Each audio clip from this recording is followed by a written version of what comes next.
저는 오늘 아침 제가 전한 메시지를 그리스도인 쾌락주의라고 부릅니다.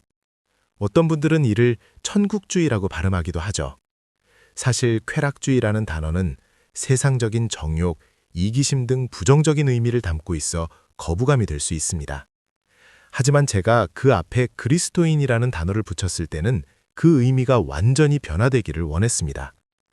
오래전 사전을 찾아보니 쾌락주의의 첫 번째 정의는 즐거움에 헌신하는 삶이었습니다. 저는 그것이 정확히 제가 말하고자 하는 바라고 생각했습니다. 다만 세상은 돈, 성공, 권력에서의 즐거움을 말하지만 저는 하나님 안에서의 즐거움을 뜻합니다.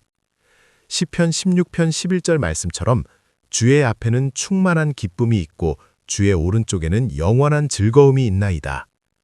제가 이번 컨퍼런스에서 이것을 강조하는 이유는 주제가 거룩함이기 때문입니다. 내 삶에서 죄를 죽이는 유일한 방법은 더 탁월한 즐거움의 힘으로 죄를 죽이는 것뿐입니다. 이것이 제가 이해하는 성화입니다. 사람들에게 그저 죄 짓지 마라 라고 말하는 것은 효과가 없습니다. 우리가 죄를 짓는 이유는 그것이 즐겁기 때문입니다. 의무감 때문에 죄를 짓는 사람은 없습니다.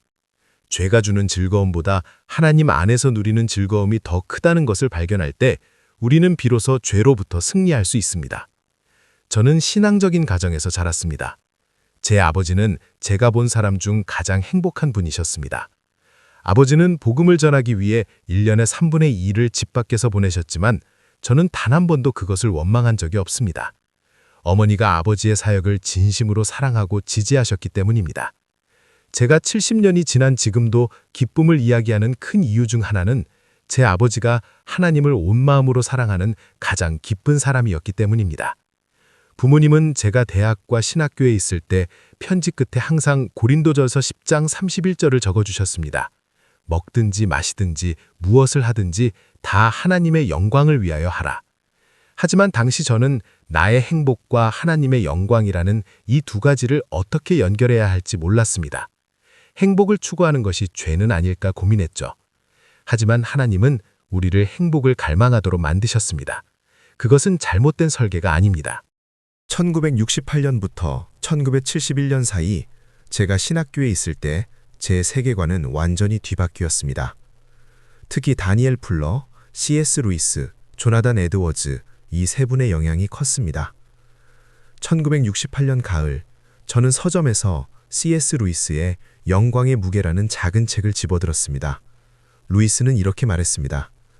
현대인들의 마음속에는 자신의 유익을 바라고 간절히 소망하는 것이 나쁜 것이라는 생각이 숨어 있다. 하지만 이는 성경이 아니라 스토아 철학에서 온 것이다. 루이스는 충격적인 진단을 내놓았습니다. 우리의 문제는 갈망이 너무 강한 것이 아니라 너무 약한 것이 문제다.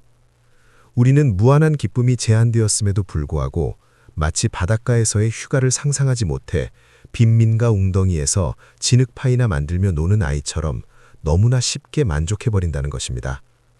또한 루이스는 찬양에 대해 이렇게 설명했습니다. 모든 즐거움은 자연스럽게 찬양으로 흘러넘친다. 연인들이 서로를 칭찬하고 독자가 시인을 찬양하듯 찬양은 즐거움을 표현할 뿐만 아니라 그 즐거움을 완성하는 것입니다. 하나님이 우리에게 찬양하라고 명령하시는 이유는 우리의 기쁨이 그분 안에서 완성되기를 바라시는 그분의 사랑 때문입니다. 여기서 핵심은 이것입니다. 우리가 하나님 안에서 가장 만족할 때 하나님은 우리를 통해 가장 영광을 받으신다. 하나님을 소중히 여기는 것, 프라이징이 찬양의 본질입니다. 마음이 없는 찬양은 위선일 뿐입니다. 마지막으로 하나님 안에서의 기쁨은 어떻게 이웃사랑으로 이어질까요? 사도행전 20장 35절은 주는 것이 받는 것보다 복되다, 행복하다고 말합니다. 나를 위해 쌓아두는 것이 아니라 타인을 위해 생명을 내어주고 희생할 때 더 큰 기쁨을 누리게 됩니다. 하나님 안에서의 기쁨은 내 안에만 머물러 있지 않습니다. 그 기쁨은 다른 사람을 그 안으로 초대할 때 더 커집니다.